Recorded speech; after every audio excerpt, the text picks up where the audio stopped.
Welcome, ladies and gentlemen, back into the Meta Madness Qualifier day number 1. We're in Qualifier number 2, day number 1. There's, how many qualifiers are there? 4? There are 5 qualifiers, so we are in the second of 5. And then we'll have, like, the playoff weekend as well after that. So there's a lot of great action for the Meta Madness tournament. And I'll be doing my best to cast as much of it. We'll be putting these up on YouTube. If you're watching over on YouTube, be sure to like and subscribe the video. I'm going to edit out all of the downtime. So it's just going to be draft, game, score screen, repeat that. No downtime between. Hydrate. Sure, I can do that. I forgot to make tea. But here in the Meta Madness tournament, this is the style where the heroes that are picked and played are unavailable for future maps in this best of 3. There are baseline bans for the tournament in Genji, Hanzo, Anduin, Blaze, Diablo, Brightwing, Vala, and Hogger. So they are banned out for the entirety of the qualifiers and the tournament in totality. And as I said, heroes that are picked and played are also banned away in the current best of that we play. The heroes that are banned at the top of the screen do not add to that list. They are only banned away for the map draft. So Garrosh, Lucio, Maiev, and whatever this last ban could be, obviously Asmodan, Kerrigan, they will be available for future maps in this best of 3. But of course, this first pick, that'll be something that adds to that list. What are we going to start things out with? Are we going to be looking for an early solo lane? I doubt it. I think we're going to be looking for some good sustained damage, something that's well-rounded, and Junkrat is beautiful for Tomb of the Spider Queen, able to throw down traps in between the bushes and such, and you'll be able to also get, well, you get vision from that and also zoning potential. Riptire is really good. I doubt we see a Rocket Ride, but you just never know. No, it's going to be a Riptire sort of game. Probably extra oomph at level 20, or we'll see Cannonballs. That's usually the 2 directions our Junkrats tend to go into. On the left-hand side, though, we'll have our first pickup for Vinland Raiders, and it's a Mal'Ganis Sylvanas. We're getting a Dreadlord and a Banshee Queen here. Meta Madness is fun. It is Skullfy. I do believe it's really fun for the viewers. I think the players, I don't know how the players all feel about it. I know Liam's opinion on it after I was talking to him post Nations Cup, because it used the Meta Madness draft style. So Liam had some choice words about it, but it wasn't like that dramatic or anything like that. But he definitely, like, we were talking, and he's just like, yeah, he made his point very clear to me. We will get a Junkrat Stitches Malfurion, wondering if they're going to lean into some sort of sustained hyper carry damage like a Tracer, or this might just be banned away. No, they'll get rid of the Dahaka, not wanting to deal with him in the solo lane. Okay. I mean, Brushstock is pretty good. There's a lot of vents on the map for him. There's a lot of mobility as well. Medivh to be banned away. Don't want to deal with him. That's a very quick ban as well. An immediate snap, like, no Medivh shenanigans. We're out of this crap. Mal'Ganis Sylvanas, though, on the left-hand side, what do they want to pair into this? Still need a healer, still need a solo laner, still need some extra damage. They could be leaning into that Leoric or something like that. Get the Entomb. Mal'Ganis goes inside to, you know, bat in a cage, if you will. It's going to be a Rexxar. There's some really cool utility with Rexxar at level 1. You are giving up the swoop upgrade, but so you're giving up swoop upgrade and you can go into Flare. Flare has 100% uptime, as it's a 20-second cooldown and has a 20-second duration. It's active cooldown, so the moment you throw it, the cooldown starts.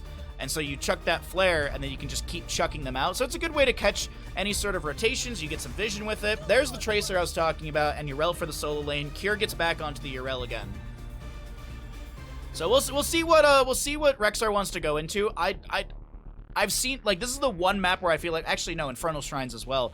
These are the two maps where I feel like I see Flare, just so that they can maybe catch any sort of rotations or gank ability. But I wonder if Rexxar's just going to lean into the level 1 for the extra damage into the minions, I believe it is. I don't think is it minions and mercenaries? Might be.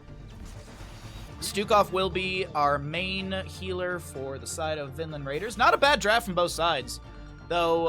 I kind of feel like Akatsuki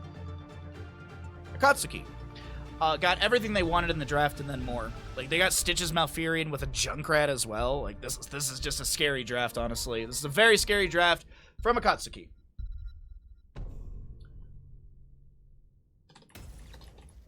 Oh, wait, hold on. Which team wins Tomb of the Spider Queen? Vinland Raiders?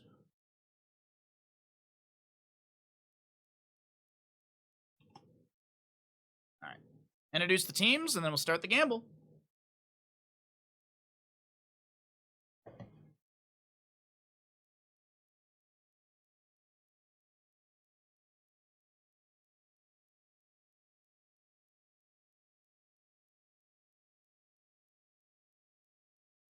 All right.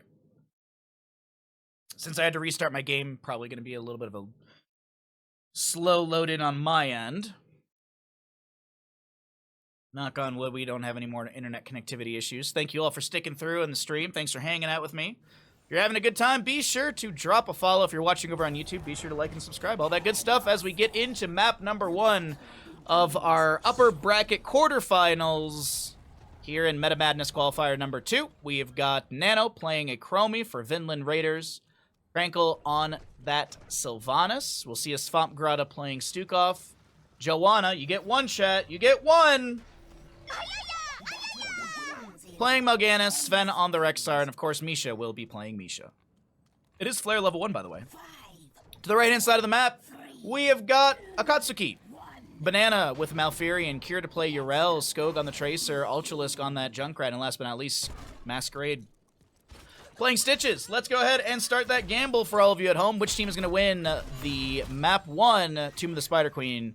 Predictions up and available for the next 2 minutes. Fetid Touch for the Stukov. We'll also see Deep Breathing for Chromie level 1. Stitch is going to be going into the Hungry for More, picking up regeneration globes around the map and building up that movement speed. We have Yrel going in immediately, Avenging Wrath, Righteous Hammer to bop back. I stick nowhere. Damn. Damn, you just... Okay, alright, well, you stick nowhere. That's unfortunate. You get one, chat. You get one.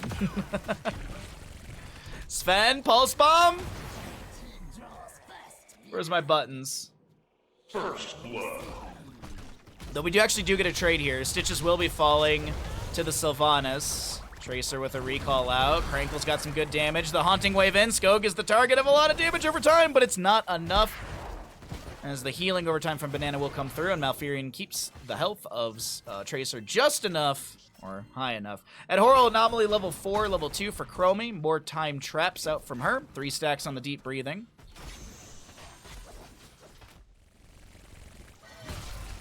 Malfurion Emerald Dreams. Yeah, it's nothing crazy. As I mentioned, that flare for Rexar. You can see right there. Up and available. Gets some decent vision as well. Gets quite a bit of has quite the AoE. There we go. Words. Words am hard today. Misha with the charge. Mal'Ganis with the Fell Claws. The Night Rush to follow up. Cure's got an Avenging Wrath. And no Sylvanas Haunting Wave activated. She'll kind of wiggle away from the allies. The Pulse Bomb does spread some damage to the Siege Giants, but it's not that big of a deal. Ultralisk still just pushing up the waves up against Chromie. She'll try and poke here and there. Unfortunately, the minion wave will eat some of that damage.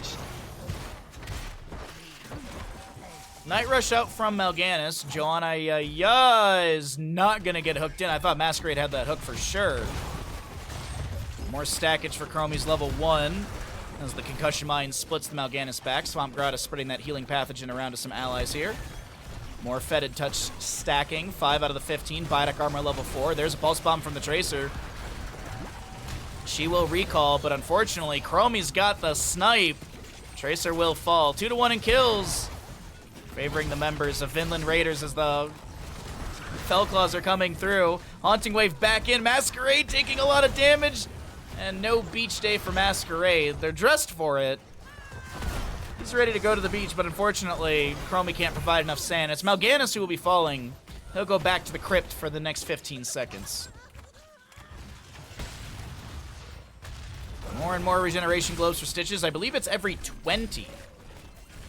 Every 20, you get another 5%. You do get the 5 immediately. You're also getting 25 HP for each as well. So you're also scaling your max HP on top of all of that. We'll check on those globes later, what it all means for Stitches scaling-wise. Speaking of globes, we've got the Hunter-Gatherer for Rexar and Misha, picking up those globes to get the armor on the bear and onto the Hunter himself. The hook from Masquerade. There's a root underneath the Pulse Bomb as well. Concussion Mine splits. Actually, was that a Pulse Bomb? I'm not even sure. I saw so many circles on the ground. It actually might have been Concussion Mine and the root, but either way. Another kill over to the side of Akatsuki.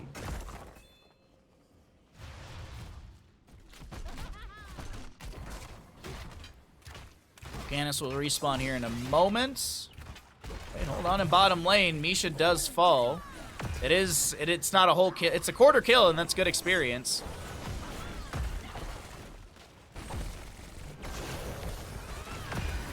Bottom lane opened up. We do have the red web weavers descending in for the side of Akatsuki.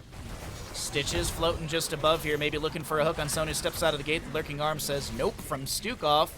Junkrat still on top. Mal'Ganis, he's working his way up there. Might try and jump onto Ultralisk here, but of course there's an immediate steel trap. That slows down any sort of pressure that Mal'Ganis could apply with those Fell Claws. Concussion Mine also bops him back here as we're looking at the mini-map on that one. Mid lane camp is cleared out. The Web Weavers are still fairly healthy, above 70%. A hook goes out. The Pulse Bomb will be the one that connects onto Swamp Grotto here. More slams, but no jams onto Misha as the Web Weaver in the bottom lane will be cleared out. Gets the fort front gate, gets a bit of damage onto the fort itself.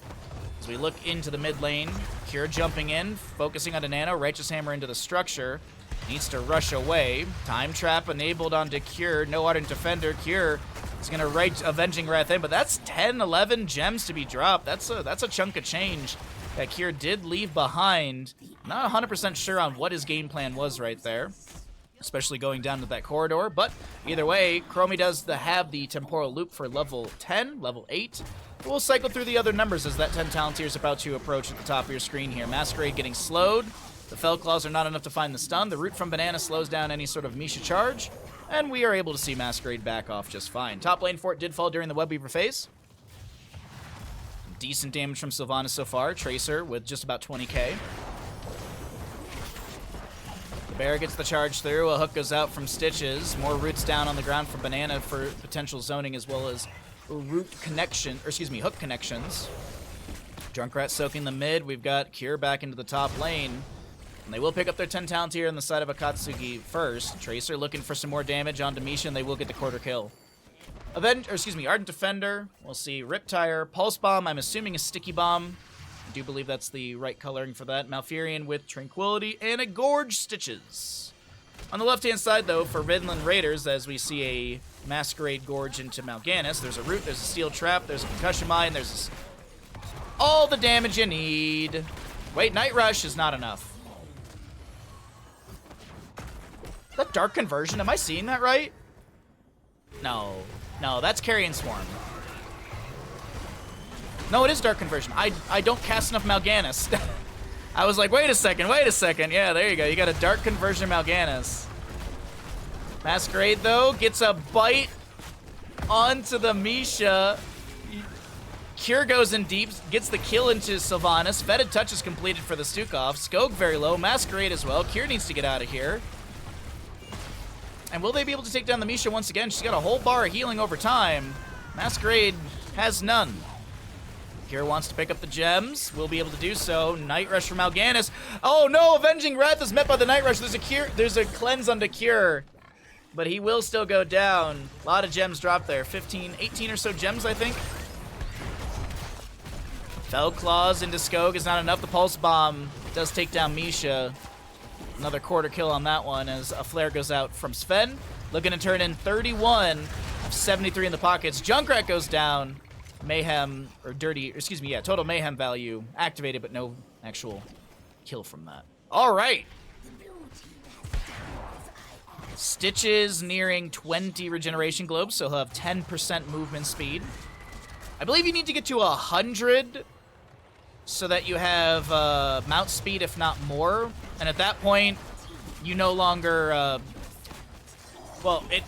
it's actually slower to mount at that point. But getting to 100 globes without an Alexstrasza, that's going to be a little difficult. I mean, at the rate we're going, the map would have to go for quite some time as we're just getting to the 20th at about 8.5 minutes here. Gorge. Concussion Mine Root. Dark Conversion doesn't go off in time. What's the duration? 0.75 seconds of a channel. Wow. Nicely done. I mean, it is healing over time as well. It is over 3 seconds, but as you can see on the top of your screen, Dark Conversion is off cooldown.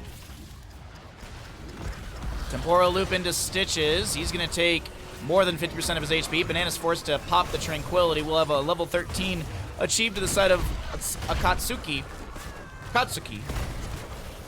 Vinland Raiders are still fighting around this. They'll have the trickle-in experience for their own 13s as the Web Weaver phase ends here. Cure trying to take down Nana will be able to confirm that kill. Stukov's got that level 7 long pitch. But Tamisha, as well as a Chromie kill. Skog goes in with a quick blink, takes down the bottom lane fort, wants to pressure Sven a little bit here. Does have the Pulse Bomb available, throws that Sticky Bomb onto Swamp Grotto. As you see that massive slow as well as the AoE range on it. Masquerade is just constantly hooking into Mal'Ganis, proving that you can hook anyone but... You can hook the main tank. Oh wait, was it a mistake though? Dark Conversion, they're both asleep. Malfurion puts Mal'Ganis to sleep, and Mal'Ganis puts Stitches to sleep. Very, very funny. Perfect. The Abomination and the Dreadlord. Another little flare out from Rexxar, get some vision around here. Skog is getting some great sustained damage, building that Pulse Bomb back to full, and it actually is going to be back at full right now. Ready to go for the team fight as a hook will connect onto Misha. Charge through onto the Tracer. She'll get a recall. It's almost right next to where she was.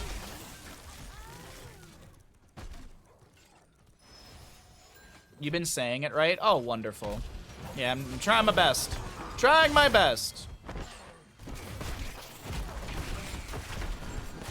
Okay, Pulse Bomb onto the Mal'Ganis. 6 seconds to go on Dark Conversion. He's taking a nap from the Emerald Dreams. The Riptire from Junkrat will come out. Tracer's the first one to go down in this engagement. The boars are unleashed by Sven as the hook will connect into Sven. The Rexxar is going to be gorged over by the keep on the right-hand side. Ardent Defender activated by Cure. Sven trying to get out of here. Junkrat's the one to go down to Chromie, and they will manage to get the kill into Rexxar and into Urel. It's a 3-for-1. Maybe they can make it 4. Masquerade will be the one to fall, and it's gonna be a quadra kill for Vinland Raiders. Akatsuki needs to back off and lick their wounds. Webweaver plus boss is looking plausible, but the death timer's not that long. So we'll see what the actual call is gonna be. Is it gonna be straight into Webweavers, or are they gonna look to tag the boss with the Chromie? Does not look like that's the case. Okay. They confirm the mid lane fort. Bottom lane is a huge wave to be cleared up by Mal'Ganis and Stukov, as well as Rexxar Misha. Sylvanas backs away really quickly, gets full, at least the vast majority of her mana back. And the 16 talent tier is almost here. 10-9 in kills. We've had nearly a kill per minute. Or excuse me, 2 kills per minute. Little under. Need another cup of tea. God dang it. Luckily I boiled water already, so I just gotta run to the kitchen and pour the tea when we get into lobby number 2 for this best of 3 of the day. By the way, if you're having a good time here on Twitch, be sure to drop a follow. Costs you $0, helps us out. You get another streamer in your repertoire in your menagerie of streamers.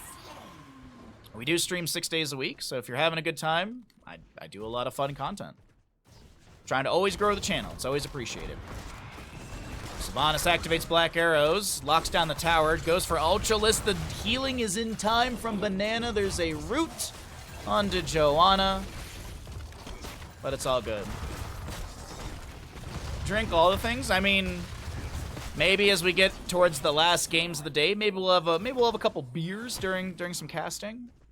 I don't have to go anywhere today. I'm actually gonna be watching my neighbor's dog. They were gonna drop him off before the stream. Because I thought the stream was going to start at 8 a.m. today. You might be like, Bahamut, you've only been streaming for 39 minutes. I've been streaming since 7 a.m. I had an internet outage, so I had to restart everything. Especially with the delay. Hook onto Stukov. He's forced to use filleting swipes before he falls asleep from Malfurion's Emerald Dreams. And there's an attempted chase into oh no, the hook! Whoa, the sidewall must have caught the edge of Sven there. Kept him from going over the wall into Masquerade. The boss is completely, actually, it's finished out and does go over to the side of Vinland Raiders as Cure's the one to go down. Wailing Arrow from Sylvanas. Mal'Ganis uses Blind as a bat, and he's trying to chase down the enemy. Is going to be hooked, gorged over the wall. Temporal Loop into Ultralisk. I think this might be a trade moment here. Well, hold on. Dark Conversion's up and available, but I don't know if they're going to get it in time. And no, he is going to be falling. Mal'Ganis dead, but the boss in top lane is going to be smacking this keep front gate. A hook onto Misha. She's going to be rooted, but will she be booted? Yes. But yeah, we'll have a dog. I actually have to probably run out and grab the dog a little bit later on today, since my neighbors couldn't drop him off yet. That's going to be a boar unleashed by Sven. Oh, nice feigned death right there. Lurking arm to zone back the enemy, and that is top lane keep going down. Oh, the hook from Masquerade will not connect, but here's the thing to note, chat. They need 4 gems. 1, 2, 3. Oh, it just expired in lane. I was gonna say, they just need 4 gems for a turn-in. Flare will scout out Urel. Sven does not get the channel in time. And the hook will be just shy of Swamp Grotto. A little more than just. Ardent Defender activated by Cure. Bit of a split fight right now. Mal'Ganis trying to chase down some people on the low side of this mid lane, or the high side of this mid lane. Cure gets the Tranquility from Banana. And I do believe this is one of those moments where Akatsuki might want to back away. They tried to play off that hook right there, and I don't know if they really want to continue playing into this. 20 talent here, almost here for Vinland Raiders. No stun off the Fell Claws. Masquerade looking for the channel here. They do have enough for a Web Weaver, and I do believe Vinland Raiders notices this, so Banana gets 18 turned in. The interrupt onto Tracer. There's a recall from her as well. Riptire from Junkrat. Sleep onto Sylvanas. There's a Gorge Masquerade. Is this blind as a bat, Mal'Ganis? No. Okay, it's just the regular triple hit. More rooting. Hold on the back line. Cure doesn't have Ardent Defender, the Temporal Loop, and that will be a kill into Urel.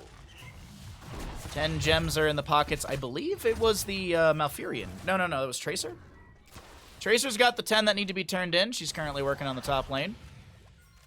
And 20 talents here will be achieved, though. Can Tracer get that sneak? I don't think she wants to. Oh, wait, maybe she might. Rexar Misha holding it down over here. They'll get the turn in. All right.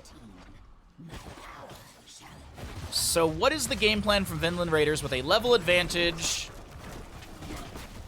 and the 20 talents here from said advantage? We've got a Blink Sylvanas, kill command on the Rexar, so it's gonna be a root as well. Controlled Chaos on the Stukov. We will see Vanquish the Weak on Mal'Ganis. Damage from Fell Claws and basic attacks slow enemies by 25% for 1.5 seconds, and Vampire Touch converts 10% more damage into healing versus slowed heroes. Stitches on 32 stacks. If you are wondering what that stackage is, it's going to have 10% bonus movement speed and 800 bonus health. A total of 7,168 health currently on Stitches. Riptire utilized here to clear out a bit of the mid lane wave. A hook from Stitches only getting a catapult. That was really close. I thought they had someone right there. Cure is going to get the Temporal Loop treatment, and holy crap, where did Cure's health bar go? Masquerade gets hit with a whole heckload of sand. Flailing swipes from Stukov, and Unstoppable with the Will of Forsaken activated. And Sylvanas is like, nah, I'm still going to brawl into this. Swamp Grotto is going to be saved by the well, blocking the hook pull in. Mal'Ganis finds a Night Rush into Skog. That is a kill into Tracer. It's a double kill. 57 seconds on Tracer, 40 on Cure's Urel. This is looking like mid lane keep to fall. Top lane's already gone down. Bottom lane crashing through as well. But I do believe Vinland Raiders want to take down this core and take map number 1. Granted, though, this Sylvanas is very low. Needs to be a little careful. Doesn't want to get picked off because that is a whole heckload of damage available through said Sylvanas. Bottom lane keep is fallen. 20 seconds on Cure's Urel. 34 for Skog's Tracer. Temporal Loop into Masquerade. The shielding has fallen on the core. It's looking like this is going to be map number 1 as Joanna is able to chase down Malfurion with a Night Rush, but the GG comes out and map 1 goes over the side of Vinland Raiders here in the upper bracket quarterfinals.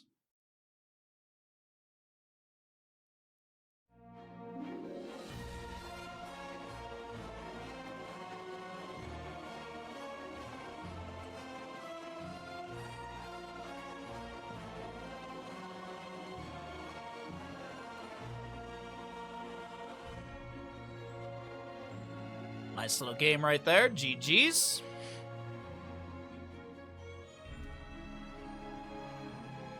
Points lost. Well, I mean, yeah, points lost, but at the same time, that's more points for the believers to now spread back into the Bandit Buck economy.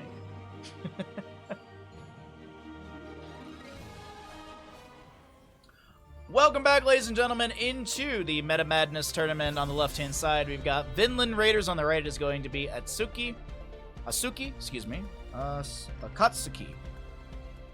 my god, I can't say it now. Akatsuki. Either way, we're in Towers of Doom, map number 2. The victor of the previous map was Vinland Raiders, and the loser, Akatsuki, opted for first pick priority. So Vinland Raiders will choose to take us to Tower Stream. Sorry, my left leg is like firing in pain. It's great. So he's like stabbing pains in my left thigh. Love it. Sergeant Hammer will be our ban here. Our first ban from the side of Akatsuki.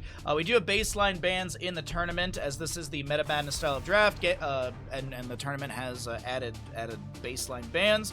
Genji, Hanzo, Anduin, Blaze, Diablo, Brightwing, Vala, and Hog are all banned away. The previous heroes that were on map number 1 on Tomb of the Spider Queen, like Junkrat, or Urel, Malfurion, Stukov. All of these heroes are unavailable as they were picked and played. Bans at the top of the screen do not add to the list, so I believe there was a Lucio ban at map number 1. If Lucio's not banned away here, he could be picked up for Towers of Doom.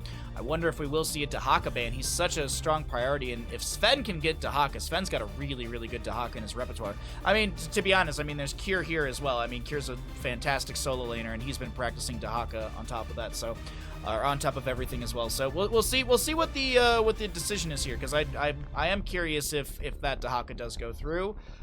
If it doesn't get banned out here, will it be a snap pick immediately? Because I feel like you can draft it so early in Towers of Doom. Just built a PC a few months ago with Windows 11. I think I prefer it after a few mods. What kind of mods did you add to it?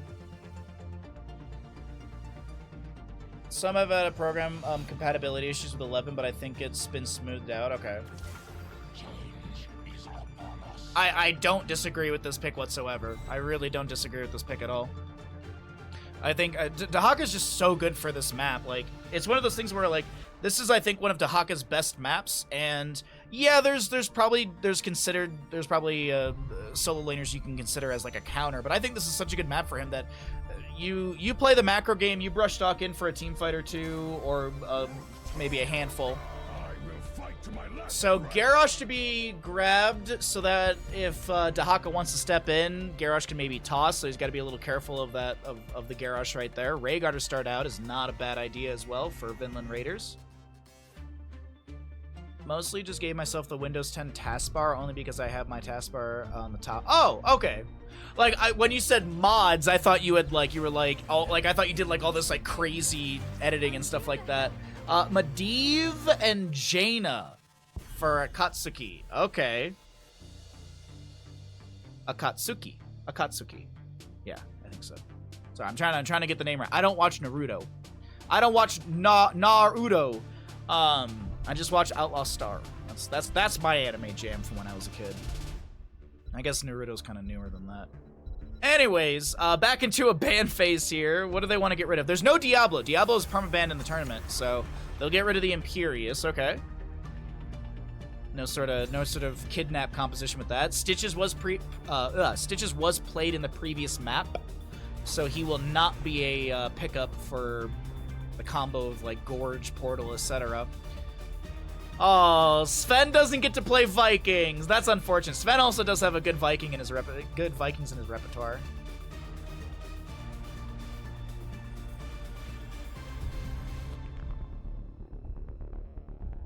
A few Flower Explorer stuff too. Nothing crazy. There's a few nice quality life changers like the notepad having tabs. Oh, interesting. Okay.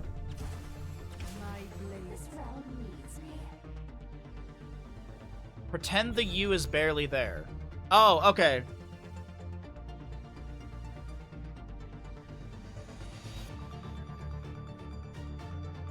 Yeah, because like the way I would look at the way I look at it phonetically is like Akatsuki, because the TSU from the little bit of Japanese I learned. So I tried to break it up like that. Like, oh, it's Akatsuki, but yeah, it's yeah. I need to not look at the U. All right, that's the hard part. Okay.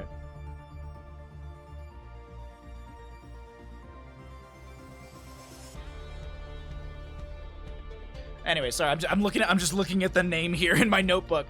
Murden, Deckard Cain for the right-hand side. We will see some stay a while and listen shenanigans, I assume. Li Ming, Sonya, Rhaegar, Garrosh. A little extra damage will be nice on the side of Vinland Raiders. Nope, it's a hypercarry Li Ming. Okay. Alrighty. That's that. Vinland might have a Cho'Gall composition. I am disappointed to say that they do not. I am disappointed to say that they will not play They will not play Cho'Gall. Alright, my tea is probably steeped because I gave it for the entire draft. Throw that away. Get rid of my ugly mug, and let's start a prediction up here.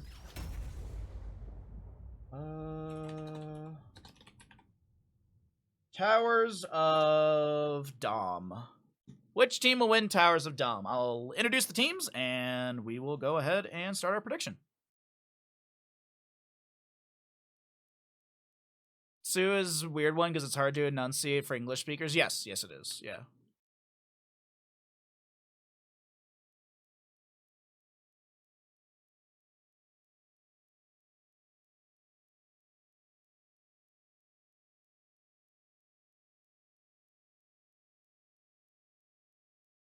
We usually turn Sue into So. Akatsuki. Yeah. I think I'll just say it really, really fast and mumble into the mic every time. That'll be perfect.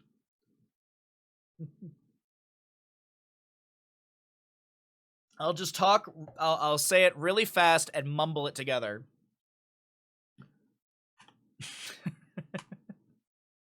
All right, sorry. I'm just updating bracket stuff on my end so I have it correct on my monitor if I need to reference anything. Alrighty, ladies and gentlemen, welcome back into the Meta Madness Best of 3 here in the winner bracket round 2, however you want to call this. I have 2 different bracket names, so either way. We have a Garrosh played by Joanna, We have a Hunter Orc, Rhaegar, Sven playing Sonya, Nano on the Zarya, and 0-2 will be our hyper carry Li Ming. What a volleyball skin. On the right-hand side, it's Akatsuki. Just Akatsuki. There you go. It's perfect. Ultralisk. 4, 3, 2, 1. I think it's Masquerade skin. Ultralisk will play Medivh, Cure on the Dahaka, Skog with a Jaina, and a Banana with Deckard Cain. All right, let's get those gambles going for all of you at home. If you are wondering, or if you'd like to place a gamble, you've seen what the level 1s are. You'll be able to catch a little bit of the level 1 engagement, or the first engagement in mid lane. There's going to be a Groundbreaker. But a toss into Cure, an immediate cleanse into the Cure drag, beautifully done from Hunter Orc right there on the Rhaegar, as a portal is set up to maybe chase down 0-2. This Li Ming's gonna try and blink away, throws a couple combos here and there in the run out, able to get a blink out once again. Will get rooted by the Deckard Cain, but she's not too worried about that. It's not like Deckard is scaling his spell power with Scroll of Identify, and there's no Scroll of Sealing at level 1. That's not right. Scroll of Sealing is the baseline talent name, isn't it? Uh-oh. Garrosh has been discovered. He will be slowed, and he will be falling. That'll be first blood over to the side of Akatsuki.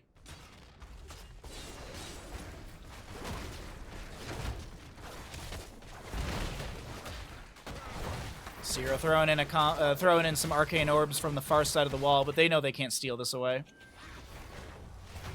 With Garrosh dead, that is a very, very well call. It's just a good call from our red squad to be able to go for that. Sorry, my brain is just not waking up today. Apologize. We'll do better tomorrow for sure. We'll do better tomorrow because I won't be rushed for half an hour to get ready for stream. I realized at 6 a.m.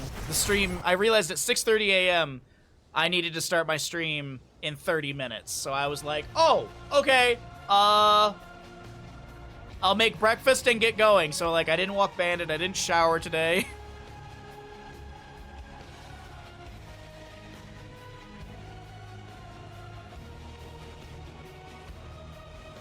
The stray has been meowing loudly outside my door now. My phone The needy stray. All right, looks like there was a little bit of a pause here. We got the countdown back into it. Don't know really what the issue was, but hey, we're back into it. Back in the game. Not sure why we paused, but doesn't matter, I guess. The cat knows. The cat's like, all right, I gotta get my pets in while they're good. Zarya particle grenades poking at the fort front gate here in bottom lane. Sonya's going to be grabbing this camp up in top. What did she go for level 4? She's full slam build for the time being, okay? No shot of Fury level 4. What's up, Titan? Good to see you, bud. Thanks for everyone coming through. Appreciate everyone who stuck around after the internet outage we had earlier. Appreciate everyone, you know, hanging out here. I know there's other streams you could be watching and hanging out in, but I appreciate you choosing ours. Jaina comes in just a touch too late. Garrosh throws one of the sappers at her. Triple alter phase will be coming up, and I don't think our red team can make a rerun happen of what we saw earlier on Towers of Doom up against heavy hitters. But right now the fight does break out. The portal in from Medivh, try and get some pressure onto Zarya. She pops a self-barrier and is absolutely fine. Tahaka brush talks in. The rest of the team isn't around. Rhaegar goes through the channel here on the bottom left of our screen. Garrosh gets the top left, and actually Sonya's delaying out Jaina for the time being. Jaina's gonna try and poke over the high side of this wall, I think, with an Ice Lance. She doesn't have piercing value on the Ice Lance, so Garrosh is trying to get in the way. And the drag from Tahaka will connect. We'll check into... Actually, we don't need to check in that at all. Sonya is able to break away from that, and... Oh, no. Is the team that 40 and 0'd earlier, are they the ones to get 40 and 0'd? Oh, how the tables have turned. Portal, the spear, the toss, and Masquerade goes down. Another kill over to the side of Vinland Raiders as Zero 2 gets an assist from this Garrosh, and he'll be saved. All right, 40 and 0, dream is alive for Vinland Raiders. If heavy hitters are watching, they must be like, yes, yes, yes.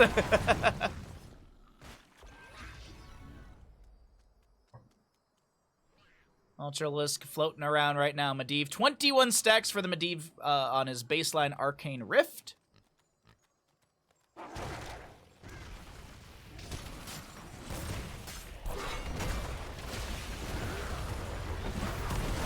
Toss. Decker Kane with a root as well. Hold on, the drag from Tahaka. Is there anything into... No. Feeding Frenzy level 7 was the pickup. Tissue Regeneration level 1. No enhanced agility for Kier, so he doesn't have that increased movement speed and duration while making his double soaks between top and mid, but he is a thicker boy. He is a... Wait, hold on. Barrier onto Garrosh. He's looking for someone to toss out, but Masquerade is trying to get in the way. That global laugh means the boss is up. It also means it's 5 minutes into the game, and we will see 10 talent tiers soon for Vinland Raiders. About a half a level lead for them. What's up, Gato? You're just in time for more fun.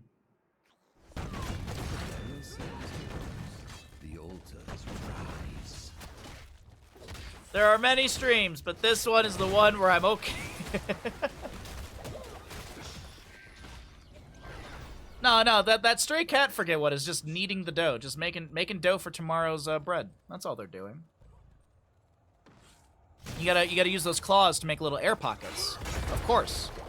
Groundbreaker, toss away into Masquerade. He has to dwarf toss in. I think there was a Stormbolt out, but I don't think it had any sort of connection. Wrath of the Berserker Sonya, we'll see a Garrosh Warlord's challenge. Zarya with the Expulsion Zone, Wave of Force Li Ming, and Ancestral Healing on the Rhaegar. That might be cast out. I was about to say, it might be cast out right now. Garrosh gets a Groundbreaker on, and a Warlord's challenge. Beautiful Arcane Barrier from Ultralisk to save the Jaina from taking any burst damage of the Li Ming. Garrosh gets a toss away, but I think he should fall here.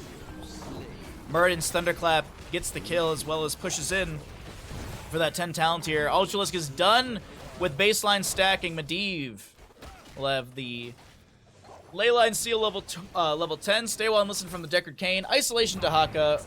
Water Elemental or Winter Elemental since it's a little snowman for the Jaina. And of course, Avatar on the Muradin. But the 40-0 dream is dead, as Sonya will be as well. 37 to 28 in core HP, and this might be Akatsuki. Looking... Akatsuki. There you go. No, I think it's the first way. Anyways, our red team is gonna start rallying here. I'll never get the name right. It's never gonna happen. Oh, there's a sliver. Can the members of Vinland Raiders get this? No, it's gonna be a double kill. Maybe even a triple kill. The hyper carry Li Ming composition is falling apart. 2 to 7 in kills. Akatsuki is finding their momentum here in map number 2.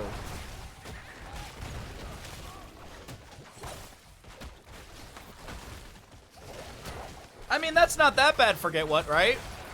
It's not a bad place to be. 1-2 sappers make their charge in.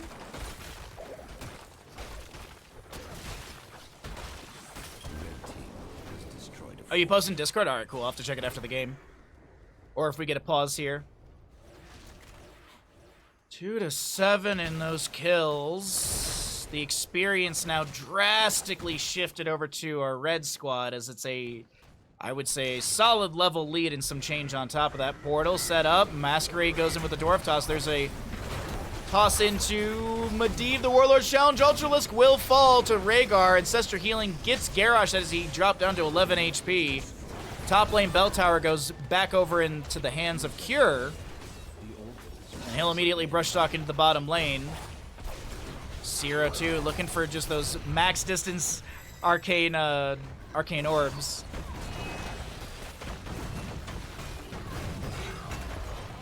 Do believe Vinland Raiders get their bottom lane keep back, or their fort back over to their hands. It's a double altar phase in the top left and right. I would assume these just get traded out. The altars have risen. Yeah, I do think these just get traded out simply. You have done well, heroes. Let the grave. All right, the Grave Keeper and the Raven Lord will trade out on shots. Mid lane, though, the fight may be breaking out. A dragon to Dahaka. Expulsion Zone goes out. Murden's a little split from his allies, but there's potions around. Leyline Seal locks down Garrosh for a moment. There's a Blizzard on top of all of that. It's not enough healing from Rhaegar. No Ancestral for 33 seconds. Drag into Rhaegar as well. Stay well and listen zones back the enemy, and Akatsuki find themselves a triple kill as the Li Ming goes down to Jane in the bottom lane.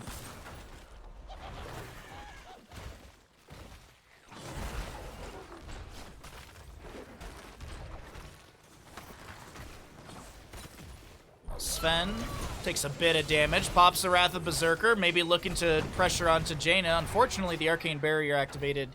Eats a slam. Mid lane, Murden Dahaka looking for the conversion on this bell tower. Bottom lane really low as well. Might be able to go for a quick double cap.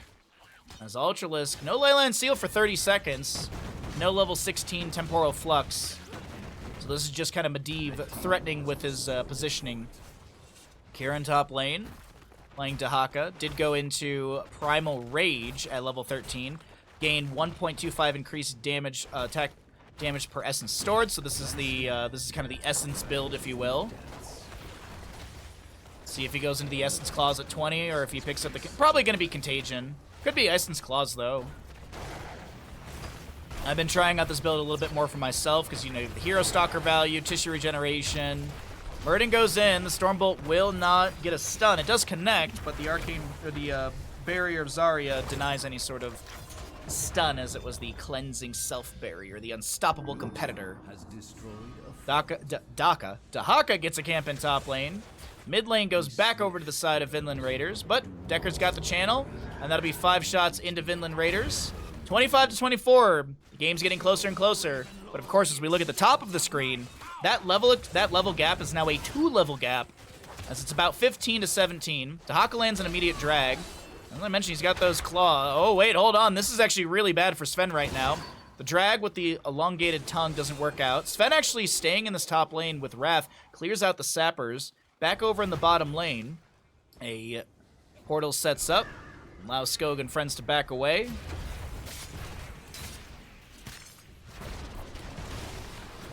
Masquerade putting some pressure into Hunter Orc, but that's just all that's all that's gonna happen. Banana lands a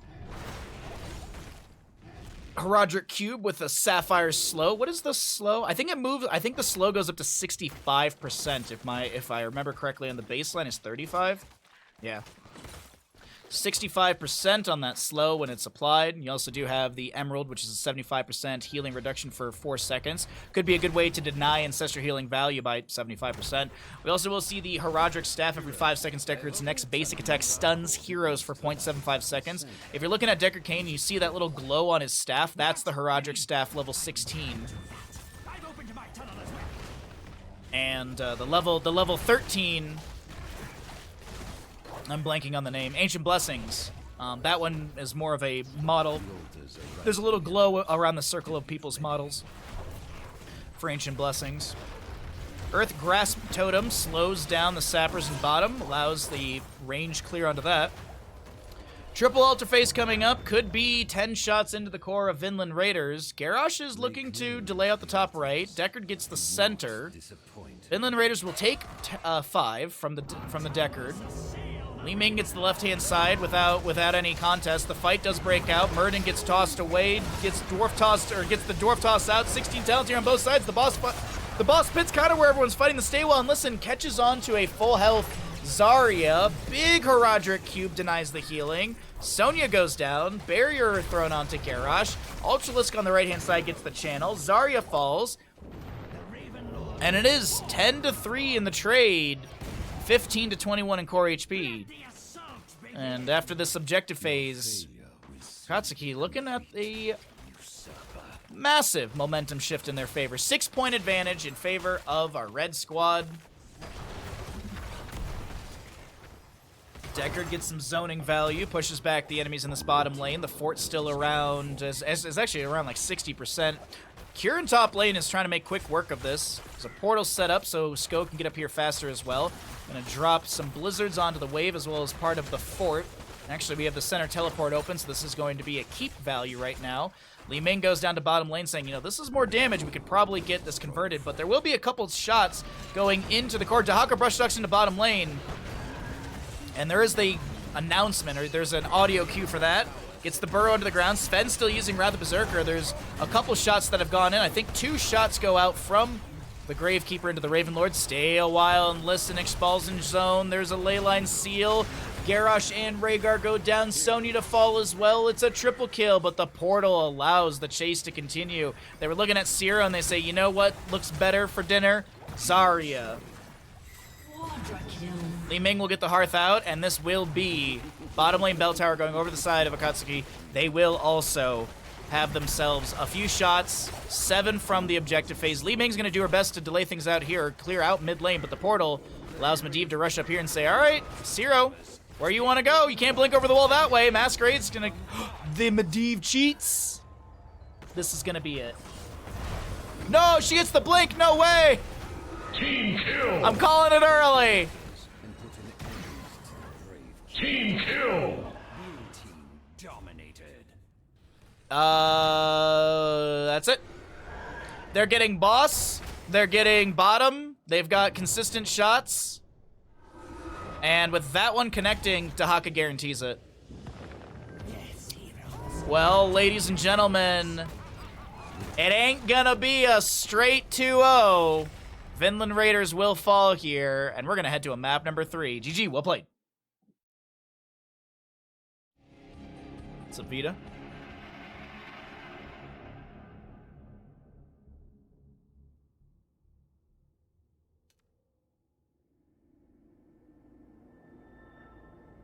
No one redeemed first? No, my internet went out earlier. So and then, since we have a delay on stream, the OBS was trying to reconnect, but it added a longer delay for some weird reason. I actually don't know why it did that. But then I ended up having like over 99-second delay on my stream, so I had to restart it. So, yeah. All right, which team wins Towers of Doom?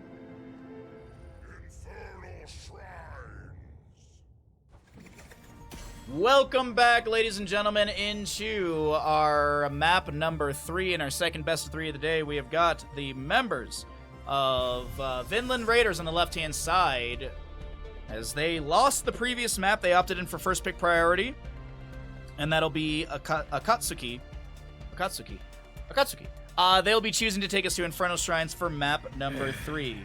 Well, Homer, I guess you're the winner by default. Default? Woohoo! The 2 sweetest words in the English language. Default, default, default. Thank you for Get One. I appreciate that. Thank you, Quid, as well, for the emotional damage. These are some great trees. They are some great trees. By the way, I did get I know this won't make much sense to you, chat. I did go to the brewery and I made measurements of the wall space that I have. So, yes. We have measurements for the wall space. I think I'm gonna end up. I think what I'm gonna do is like there's two vertical paintings next to each other, and then I think there's space to do like 4 horizontal paintings, but I think I'm gonna do like 2 that are offset so it lets them breathe and stuff like that. Because I feel like if I just put 4, it's gonna be too clustered together. I have to double. That's the only thing I'm not unsure about is how many that go on the left-hand side. But yeah. I'm excited. I get to hang my paintings in a brewery. So welcome back, ladies and gentlemen, into the Meta Madness tournament. Or excuse me, the Meta Madness qualifier number 2. We're in day number 1. There's more tomorrow. There's more Meta Madness that'll happen tomorrow. I'll be up bright and early to be doing casting for that. As a reminder, there are baseline bans in the tournament. Genji, Hanzo, Anduin, Blaze, Diablo, Brightwing, Hogger, and Vala are all unavailable in the entirety of the qualifier, the tournament, everything.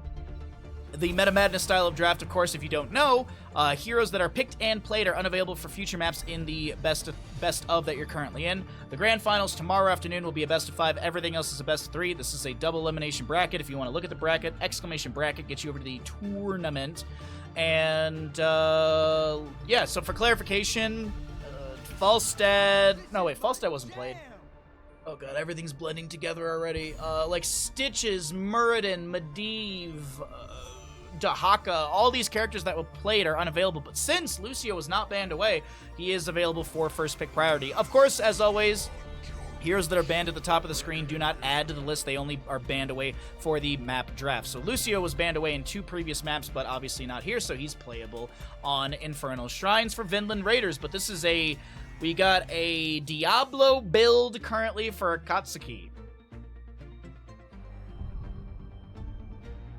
I'm gonna go for a Malthael Tyrael to start things out. Paintings need to breathe, yeah, I think so. So, the other thing that I want to... Ooh, aggression from Vinland Raiders. I don't hate the start of their draft whatsoever. The Arthas is interesting for sure, but keep in mind, Arthas does have slow... His Frozen Tempest slows the movement speed and the attack speed of enemies within it, so might be an opportunity for Kerrigan to have more sustain, and also Lucio can speed things up and chase down the enemies. Mephisto will be a ban here as well. What if Vinland Raiders want to get rid of? Maybe they minimize the healer pool. They reduce an available healer for Akatsuki. Maybe they look at getting rid of Banana's Ana. Nana boosted Malthael? Yeah, well, I think you could get rid of that. I think a Nana-boosted Tormented Souls is not the most Actually, I have been seeing more and more Tormented Souls lately, so I would love to see an Ana ban, realistically, because I don't think she's been played in this best of 3. It's going to be Uther instead, so no main tank Uther, or just no extra stun potential with Uther. But, I mean, it doesn't matter, because Ana and Uther, they're not Diablo characters, and obviously, Akatsuki is making they're making an only Diablo composition. Obviously. There's no other way about it. I am curious, though, what direction they're going to be heading into when it comes to the healer, what's available in the pool as well. Lili's still up and available. She's got blinds. Now, there's the Ana, as I mentioned, and it's going to be a Ghoulish Daniel as well for our red squad, and I really don't hate the Gul'dan. It's great for clearing the objective. You could actually go Pursuit of Flame build. You could go throwing Fell Flames left and right. Go into like Rampant Hellfire later on. You got Fell Armor. So there's some really good opportunities with that. We'll see what Gul'dan wants to build into. I feel like most of his the 3. You could pretty much go any direction with him. Ooh, where's Stark? Where is Stark for a Samuro? A Sven Samuro, I do believe. Kael'thas grabbed as well. All right. Convection? Maybe? Last pick, so Malthael, Tyrael, Gul'dan, Ana. It's either a hypercarry Gul'dan or they pick up some sort of auto attacker with all of this. Is Greymane up and available? I mean, Greymane, like, gets countered by Arthas, but I don't hate the idea of a Greymane, realistically. Hypercarry Gul'dan it is. Okie dokie.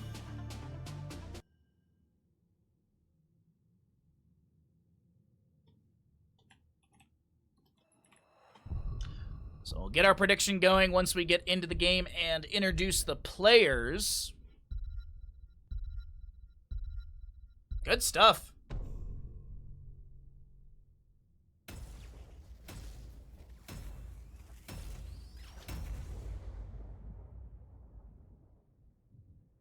right, so we're going into Infernal Shrines, map number 3. This is still the upper bracket, or the winner's bracket, so loser still has a tournament life. What you looking at me for, mister, huh? What do you don't like the upper bracket? What's up, Bandit? So we will be having, so we do have a lower bracket that the loser of this map will be going into the lower bracket. The winner will continue into the winner bracket round number 3 up against, I won't spoil it. If you want to know who they're going up against ahead of time, you can use exclamation bracket. Take a look over at the bracket, but we'll keep it general for the time being. As we're getting into map number 3 in this best of 3 series on the right-hand side of Akatsuki with a Banana Ana, Ultralisk playing Malthael, Skog on Gul'dan, Masquerade playing Tyrael, and Kyr on the Leoric. On the left-hand side, it is an Arthas played by Joanna, Nano Kael'thas, Zero on the Kerrigan, Sven with Samuro, and last but not least, Hunter Orc rolling around on Lucio. 5, The gamble has begun! 2, 1. The gamble has begun. Which team is going to win Infernal Shrines, Vinland Raiders or Akatsuki? Get your predictions in, ladies and gentlemen. Now, Druin's Might into the bush. Gul'dan is picking up his Echoed Corruption stacks at level 1. Ardent Restoration, excuse me, for Tyrael. He's going to look for globes. Arthas is going for that Howling Blast upgrade. Masquerade, Living Bomb, it's not going to be enough, especially with the Ana healing coming through just in time. No early game kills. First Punisher will be frozen in the top lane as we get into our double soak priority. Samuro's going to go Way of Illusion level 1 when his Mirror Images crit against an enemy hero. It builds up extra damage, I believe, for those. No, it's attack damage. Yeah, attack damage. Kerrigan with the Fury of the Swarm. Lucio, he's able to get out of here. He was getting chased down, able to rocket his way out of that one. Now, Kieran top lane, getting pressured a bit by the Samuro. Doesn't want to give those free stacks over, but it is already 11 out of 40 or something like that. Yeah, 11 out of 40. Back into the mid lane. Tyrael gets an Eldruin's Might poke damage at 0-2 on the Kerrigan. 850 to 2K. We got some red side believers. We got odds. That's always the big thing as well. We got odds for the game. Thank you all for participating in the game. Well, thank you all once again for being here. I appreciate you hanging out in our stream.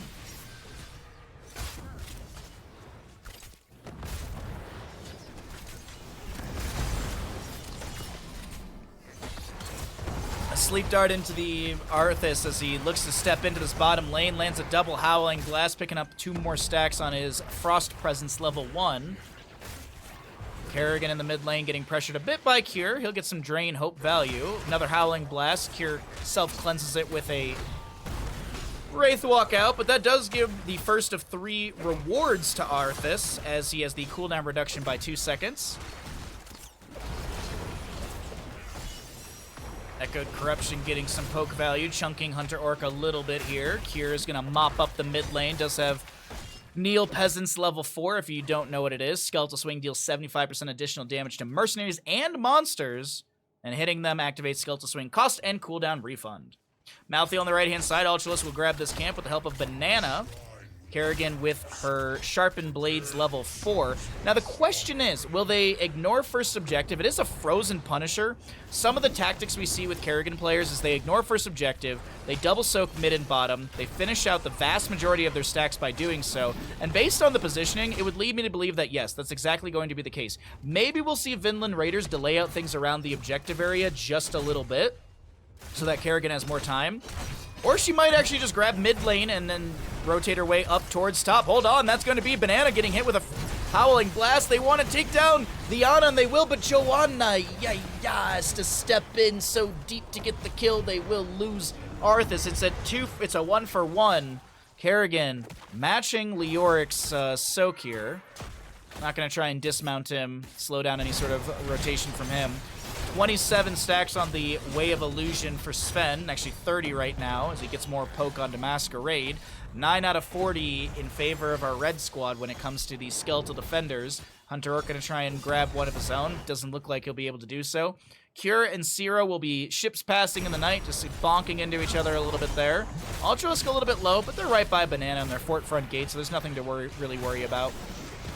And as I mentioned, Kerrigan, she's rapidly rising in those stacks at level 4. She's at 30 plus. Actually, she's about to hit 40 stacks during all of this. And actually, she'll be able to grab that off mid lane almost. Howling Blast into the Malthael. He's going to get hit with a Gravity Lapse and the Living Bomb. Samuro gets the kill. Maybe another one into Masquerade here. 29 out of 40 Skeletal Defenders. That's going to be a kill into Gul'dan. Banana has to back away with the Living Bomb applied. And Masquerade can't get out. Samuro gets a... Triple kill.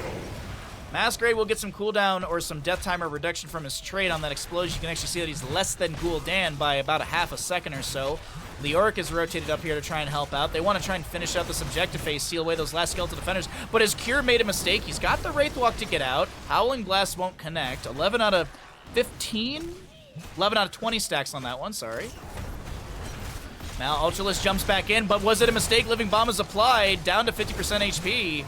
Banana throwing out healing darts left and right. 30 to 37 Skeletal Defenders. Sven low, they got to back away. But meanwhile, the one thing to point out, Kerrigan was double soaking. They got a bunch of kills. It's a level lead to the members of Vinland Raiders. And Kerrigan, she's at 62 out of the 75 stacks on that Sharpened Blades. Getting that done is going to be, well, more team fighting for Kerrigan. For anyone that doesn't know, after reaching 75 damage, Ravage gains an additional 50 on top of that.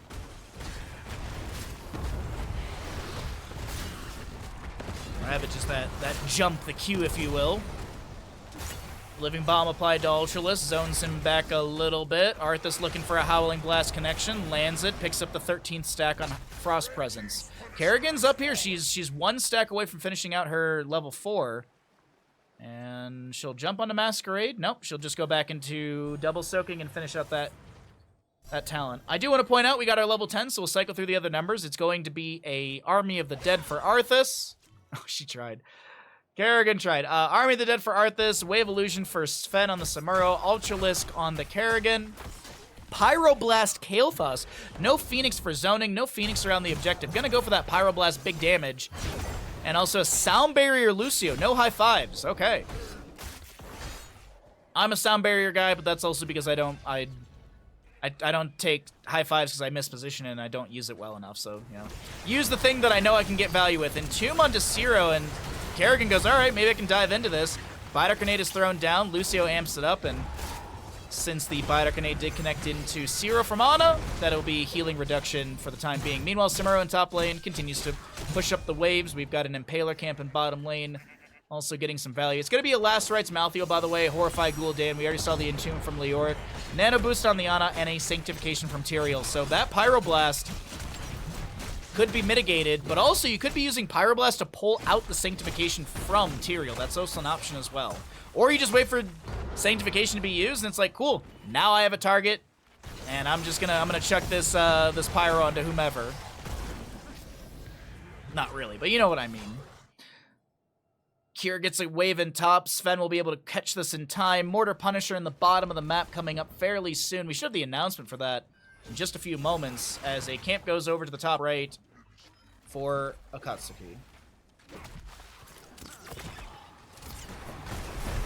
Kerrigan asleep for a moment. Sound Barrier from the Lucio. The Gravity Lapse from Kael'thas coming through. That's the Sanctification down from the Tyrael. Seer getting really low. The Pyroblast is onto Banana. That's not going to get a kill. It's going to take Banana down to about 50%, but the tap on the well will give that that health back to Banana over time. And a lot of heroics are going to go down on the ground, unfortunately, for the side of Vinland Raiders. They will lose their Kerrigan. Arthas picks up his 18th stack on his Frost Presence, level 1. Just trying to chuck these out here and there, get that finished out. One more to go on that. The 20th one is the Howling Blast, also roots enemies in the path. And the 10 mark also, if you missed it, gives you the range on it. So more opportunities to get those roots. Arthas finishes out his level 1, 8 minutes and 12 seconds in. Gul'dan at 27 stacks on the Echoed Corruption. 26 for the Ardent Restoration on the Tyrael. No Last Rites for Malthael. Wave Illusion is done. Kael'thas, 2 more Regeneration Globes needed for his Arcane Barrier activatable. The Mana Addict at level 1. Horrified from Gul'dan pulls Arthas out of position, but he has the Howling, or the Frozen Tempest activated. Skog gets a Nano Boost applied, tries to drain some health and get back up to about 50% so he can steal away some mana from, or steal away some health for some mana. Cleanse onto Malthael. I believe that was the self-cleanse, the inevitable end right there. 20-second cooldown on that one. 13 talents here on both sides, 3 to 10. And Skeletal Defenders favoring the side of our red squad as Kael'thas throws out some flame strikes here and there. Kerrigan with a huge Ravage Impale combo. Sound Barrier from Lucio. Ultralisk getting really low. The Sanctification from Tyrael will be coming out in time. Meanwhile, on the right-hand side, Skog is getting chased down by Joanna. Yeah. Living Bomb applied to Ultralisk. The Pyroblast as well. Nano says, you do not get to play the game, Ultralisk. Pyroblast takes down the Malthael. Cure will fall as well. Now Masquerade is the next target. Can they actually take down the Tyrael? Yes. What is the Tyrael trait value? 29, 28, about 6.5, 7 seconds off the death timer right there from Tyrael. As it'll be around 15 seconds right now. Malthael at 10, Leoric in 10 as well, but Leoric can cheat death and might have done a bit of that, slowing the enemy heroes here and there.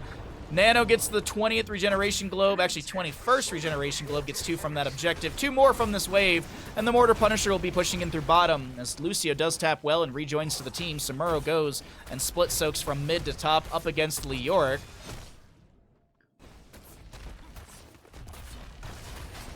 Bottom lane fort goes down easily in favor of Vinland Raiders.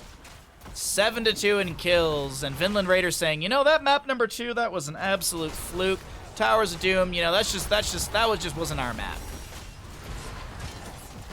Our Li Ming hypercarry, excuse me. The Li Ming hypercarry was just not enough on that map. As the Keep Front Gate will go down, fort to fall as well.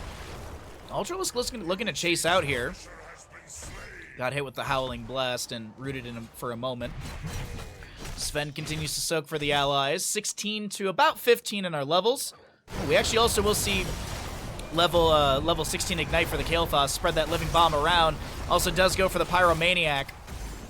At 13, Cure. Living Bomb will take him down.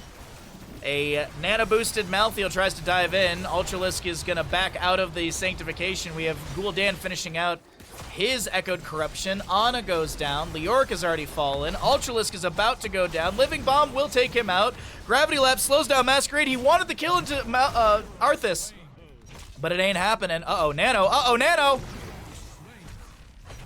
Kerrigan will find a Gul'dan kill in mid lane, and that is... Team kill! Just as Cure respawns, all 5 members did get taken out by Vinland Raiders, and with the next objective being an Arcane in mid lane, and with 4 members dead, with Ana actually just now respawning, but still 3 members dead on the side of Akatsuki for more than 10 seconds. This is an easy mid fort to go down.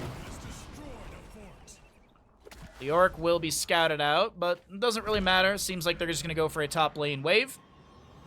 Hunter Orc will go get full mana. Joanna to do the same. And Sven, completely out of mana, says, that's okay, I'm just going to keep autoing.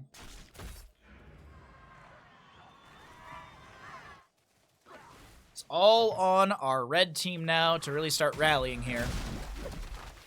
12 to 3 in kills. Leoric is going to go soak up bottom. It is 16 talents here on both sides, at least.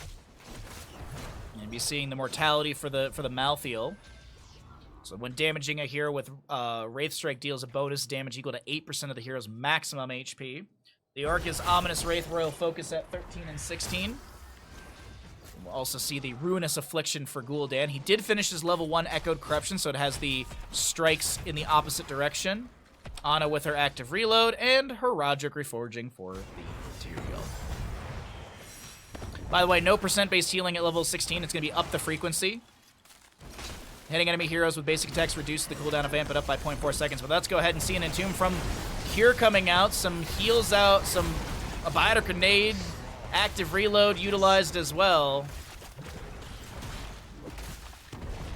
Does Vinland give the Arcane Punisher for 20? I don't know. I don't think they will.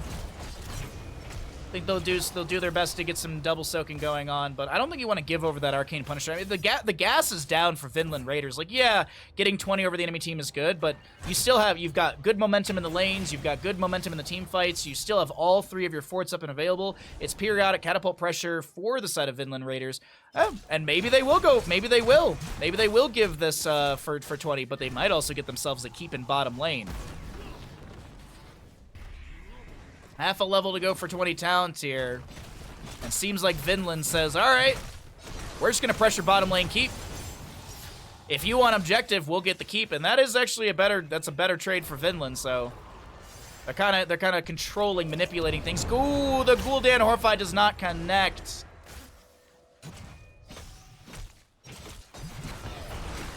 But no 20 talents here. They're close to it. I think another wave is needed here. Kerrigan's still working on the mid. Yeah, they still need another wave, or at least maybe a kill.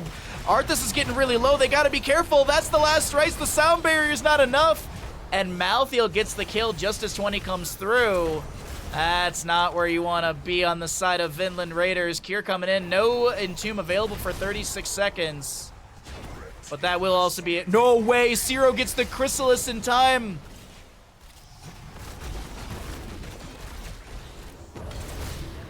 Punisher goes quickly over to the side of our red team, and they need to make some big moves here. Samuro's like, all right, maybe I can go do some harassment in top. The bottom lane in Pelicamp did get the keep down over here.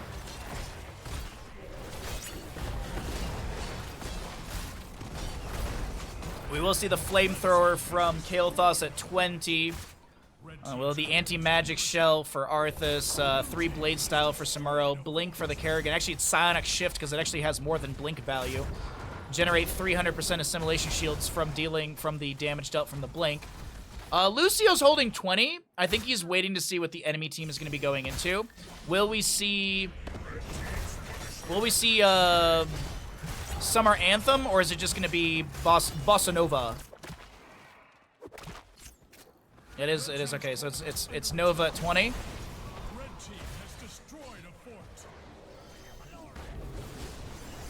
Druin's might out. The Living Bomb is applied. Masquerade. Okay, they're focusing on the Banana. The Horrify does push the Lucio away. Ana goes down immediately, and so will the Tyrael. Sound barrier from Lucio, and Tyrael does get about half his death timer reduced, but that's 3 kills.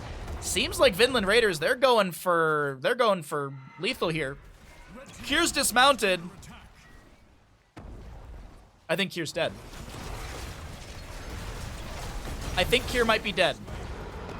Quadra kill to the side of Vinland Raiders, and they'll move in through bottom lane to take map number 3 in this best of 3 series in the winners bracket. Now, if you are fans of Akatsuki, Team kill. Unfortunately is what's going to happen to them, but they are not out of the qualifier number 2 just yet. They will drop down to the lower bracket, which they will be playing tomorrow morning up against some other teams. We'll take a look at that tomorrow, but today we're staying in the upper bracket, and we'll be following Vinland Raiders.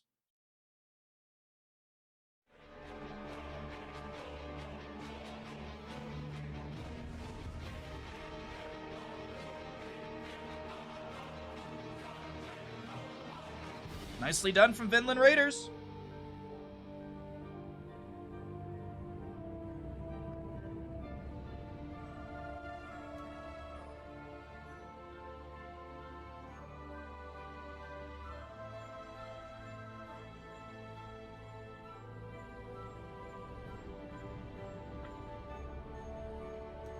Fun games. Hey, we're not done yet. We are not done yet, chat. We got a long day of casting. We got a long day of casting.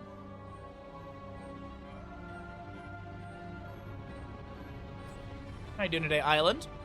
Good to see you.